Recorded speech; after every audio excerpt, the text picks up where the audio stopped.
Reverend Jeremiah Wright has his theories and he's sticking to them. Take this assertion from a few years ago. The government lied about inventing the HIV virus as a means of genocide against people of color. Governments lie.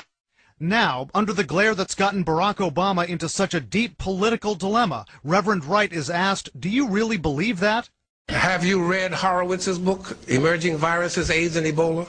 In the 1996 book, Emerging Viruses, Dr. Leonard Horowitz wrote that HIV was introduced to gay men in New York and blacks in Central Africa by a U.S. government-sponsored hepatitis B vaccine, a program of genocide, Horowitz claims, designed to reduce the world's population. The author is grateful for Reverend Wright's acknowledgement.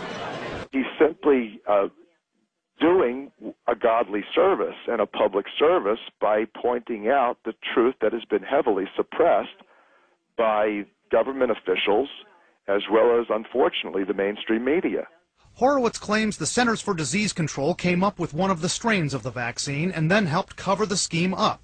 Contacted by CNN, a CDC official points to government-sponsored research that identifies a subspecies of chimpanzees in Western Africa as the original source of HIV.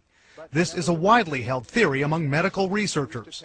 But Reverend Wright cites another book that has more historical support.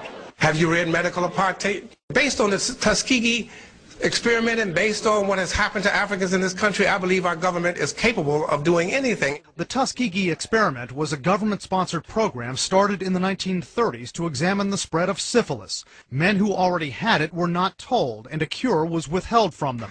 President Bill Clinton apologized for the program in 1997. Reverend Wright also supports a theory from one researcher on how white and African American children have different ways of learning and thinking.